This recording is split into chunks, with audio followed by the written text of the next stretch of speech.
പ്രിയപ്പെട്ട വിദ്യാർത്ഥികളെ, നമ്മൾ ഇന്ന് SCERTയിലെ 9ാം ക്ലാസ്സിലെ കാലത്തിൻ്റെ കയ്യൊപ്പുകൾ, പ്രകൃതിയുടെ കൈകളാൽ എന്നീ 2 ചാപ്റ്ററിൻ്റെ മോക്ക് ടെസ്റ്റാണ് ചെയ്യാൻ പോകുന്നത്.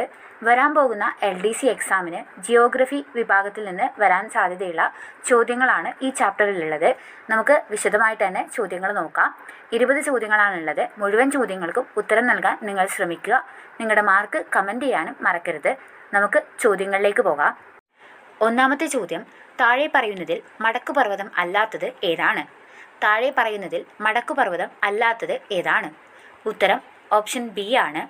ബാക്കിയുള്ള ആൽപ്സ്, ആൻഡീസ്, ഹിമാലയം എന്നിവയൊക്കെ മടക്കുപർവ്വതങ്ങളാണ്.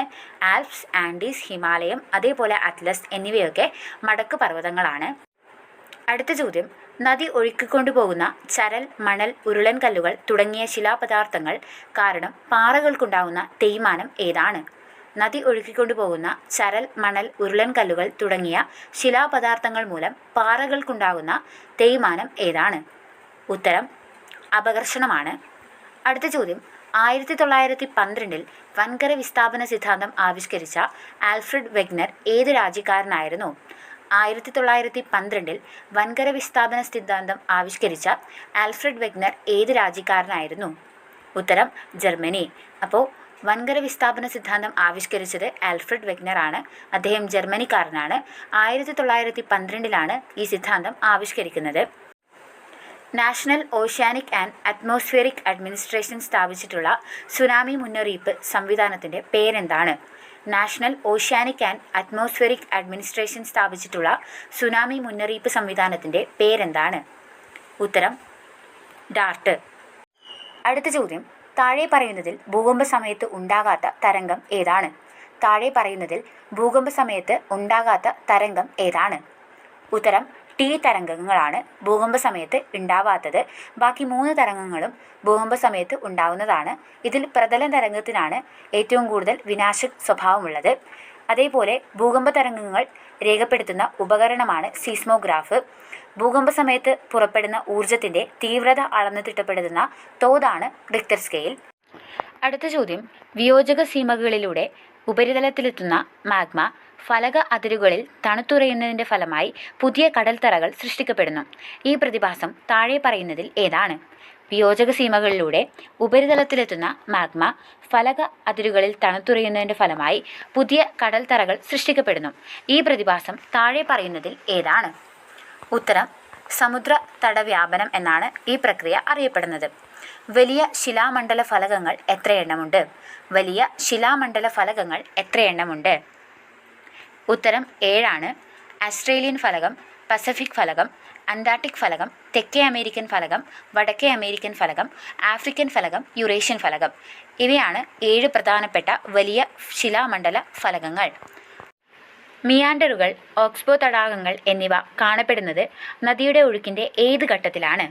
മിയാൻഡറുകൾ, ഓക്സ്ബോ തടാകങ്ങൾ എന്നിവ കാണപ്പെടുന്നത് നദിയുടെ ഒഴുക്കിൻ്റെ ഏത് ഘട്ടത്തിലാണ്? ഉത്തരം മധ്യഘട്ടത്തിലാണ് ഇവ കാണപ്പെടുന്നത്. അടുത്ത ചോദ്യം, വൻകര വിസ്ഥാപന സിദ്ധാന്തം അനുസരിച്ച് ദശലക്ഷക്കണക്കിന് വർഷങ്ങൾക്ക് മുൻപ് നിലവിലുണ്ടായിരുന്ന ഒരേയൊരു വൻകര ഏതായിരുന്നു? വൻകര വിസ്ഥാപന സിദ്ധാന്തം അനുസരിച്ച് ദശലക്ഷക്കണക്കിന് വർഷങ്ങൾക്ക് മുൻപ് നിലവിലുണ്ടായിരുന്ന ഒരേയൊരു വൻകര ഏതായിരുന്നു? ഉത്തരം പാൻജിയയാണ്. അടുത്ത ചോദ്യം, കടലിലേക്ക് തള്ളി നിൽക്കുന്ന ചെങ്കുത്തായ കുന്നുകളെ പറയുന്ന പേരെന്ത്? കടലിലേക്ക് തള്ളി നിൽക്കുന്ന ചെങ്കുത്തായ കുന്നുകളെ പറയുന്നത് എന്താണ്? ഉത്തരം കടൽ തീര ക്ലിഫുകൾ എന്നാണ് അറിയപ്പെടുന്നത്. ലോകത്തിലെ അഗ്നിപർവ്വതങ്ങളിൽ 80% കാണപ്പെടുന്നത് ഏത് സമുദ്രത്തിൻ്റെ അതിർത്തി പ്രദേശങ്ങളിലാണ്? ലോകത്തിലെ അഗ്നിപർവ്വതങ്ങളിൽ 80% കാണപ്പെടുന്നത് ഏത് സമുദ്രത്തിൻ്റെ അതിർത്തി പ്രദേശങ്ങളിലാണ്? ഉത്തരം പസഫിക് സമുദ്രത്തിൻ്റെ അതിർത്തി പ്രദേശങ്ങളിലാണ് ലോകത്തിലെ 80% അഗ്നിപർവ്വതങ്ങൾ കാണപ്പെടുന്നത്. അടുത്ത ചോദ്യം, അറ്റ്ലാന്റിക് സമുദ്രത്തിലുള്ള മധ്യ അറ്റ്ലാന്റിക് പർവ്വതനിരയുടെ നീളം എത്രയാണ്? അറ്റ്ലാന്റിക് സമുദ്രത്തിലുള്ള മധ്യ അറ്റ്ലാന്റിക് പർവ്വതനിരയുടെ നീളം എത്രയാണ്? ഉത്തരം 14,000 കിലോമീറ്റർ ആണ്. അടുത്ത ചോദ്യം, ഒരു നദിയിലേക്ക് ഒഴുകിച്ചേരുന്ന നീർച്ചാലുകളെയും ഉപനദികളെയും വിളിക്കുന്നത് താഴെ പറയുന്നതിൽ ഏതാണ്? ഒരു നദിയിലേക്ക് ഒഴുകിച്ചേരുന്ന നീർച്ചാലുകളും ഉപനദികളും ഏതു പേരിലാണ് അറിയപ്പെടുന്നത്? ഉത്തരം പോഷക നദികൾ എന്നാണ് അറിയപ്പെടുന്നത്. ഭൂമിയുടെ ആഴങ്ങളിൽ പ്രകമ്പനം ഉണ്ടാകുന്ന കേന്ദ്രങ്ങളെ പ്രഭവ കേന്ദ്രം എന്ന് വിളിക്കുന്നു. ഇതിനു മുകളിൽ സ്ഥിതി ചെയ്യുന്ന ഭൗമോപരിതല കേന്ദ്രത്തെ പറയുന്നത് എന്താണ്? ഭൂകമ്പം ഉണ്ടാകുന്ന സമയത്ത് ഭൂമിയുടെ ആഴങ്ങളിൽ പ്രകമ്പനം ഉണ്ടാകുന്ന കേന്ദ്രങ്ങളെ പ്രഭവ കേന്ദ്രം എന്നാണ് വിളിക്കുന്നത്. ഇതിനു മുകളിൽ സ്ഥിതി ചെയ്യുന്ന ഭൗമോപരിതല കേന്ദ്രത്തെ പറയുന്നത് ഏത് പേരിലാണ്? ഉത്തരം എപ്പി സെൻറ്റർ എന്നാണ് ഇതറിയപ്പെടുന്നത്. അടുത്ത ചോദ്യം, അസ്തനോസ്ഫിയർ ഏത് അവസ്ഥയിലാണ് ഉള്ളത്? അസ്തനോസ്ഫിയർ ഏത് അവസ്ഥയിലാണ് ഉള്ളത്? ഉത്തരം ഭാഗികമായ ദ്രാവകമായിട്ടാണ് അസ്തനോസ്ഫിയർ ഉള്ളത്. അടുത്ത ചോദ്യം, ഏറ്റവും വലിയ ശിലാമണ്ഡല ഫലകം ഏതാണ്? ഏറ്റവും വലിയ ശിലാമണ്ഡല ഫലകം ഏതാണ്? ഉത്തരം പസഫിക് ആണ്. അടുത്ത ചോദ്യം, ഭൗമചലനത്തിൻ്റെ ഫലമായി ഭൂവൽക്കത്തിൻ്റെ ഭാഗങ്ങൾ താഴ്ത്തപ്പെടുന്ന പ്രക്രിയ പറയുന്നത് എന്ത്? ഭൗമചലനത്തിൻ്റെ ഫലമായി ഭൂവൽക്കത്തിൻ്റെ ഭാഗങ്ങൾ താഴ്ത്തപ്പെടുന്ന പ്രക്രിയ അറിയപ്പെടുന്നത് ഏത് പേരിലാണ്? ഉത്തരം അവതരണം എന്നാണ് ഇതറിയപ്പെടുന്നത്. ചുണ്ണാമ്പ് ശിലകൾ കാണപ്പെടുന്ന ബോറ ഗുഹകൾ ഏത് സംസ്ഥാനത്താണ്? ചുണ്ണാമ്പ് ശിലകൾ കാണപ്പെടുന്ന ബോറ ഗുഹകൾ ഏത് സംസ്ഥാനത്താണ്? ഉത്തരം ആന്ധ്രാപ്രദേശ്. അടുത്ത ചോദ്യം, ശിലാമണ്ഡല ഫലകങ്ങളുടെ വർഷത്തിലെ ശരാശരി ചലനവേഗം എത്രയാണ്?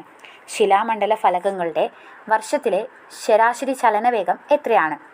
ഉത്തരം 2 മുതൽ 12 സെൻറ്റിമീറ്റർ വരെയാണ് വർഷത്തിൽ ശിലാമണ്ഡല ഫലകങ്ങൾ ചലിക്കുന്നത്. അടുത്ത ചോദ്യം, നദിയുടെ ഒഴുക്കിൻ്റെ ഏതു ഭാഗത്താണ് അപരദന പ്രക്രിയയുടെ തീവ്രത കൂടുതലുള്ളത്? നദിയുടെ ഒഴുക്കിൻ്റെ ഏതു ഭാഗത്താണ് അപരദന പ്രക്രിയയുടെ തീവ്രത കൂടുതലുള്ളത്? ഉത്തരം ഉപരിഘട്ടം. 20 ചോദ്യങ്ങളായിട്ടുണ്ട്. നിങ്ങൾക്ക് ഈ ചോദ്യങ്ങൾ ഉപകാരപ്പെട്ടുവെങ്കിൽ തീർച്ചയായിട്ടും ഞങ്ങളുടെ ചാനൽ സബ്സ്ക്രൈബ് ചെയ്യുക. നിങ്ങൾക്ക് കിട്ടിയ മാർക്ക് കമൻറ്റ് ചെയ്യാനും മറക്കരുത്. നമുക്ക് അടുത്ത വീഡിയോയിൽ മറ്റൊരു ചാപ്റ്ററിൻ്റെ മോക്ക് ടെസ്റ്റുമായിട്ട് കാണാം. അതുവരേക്കും ബൈ.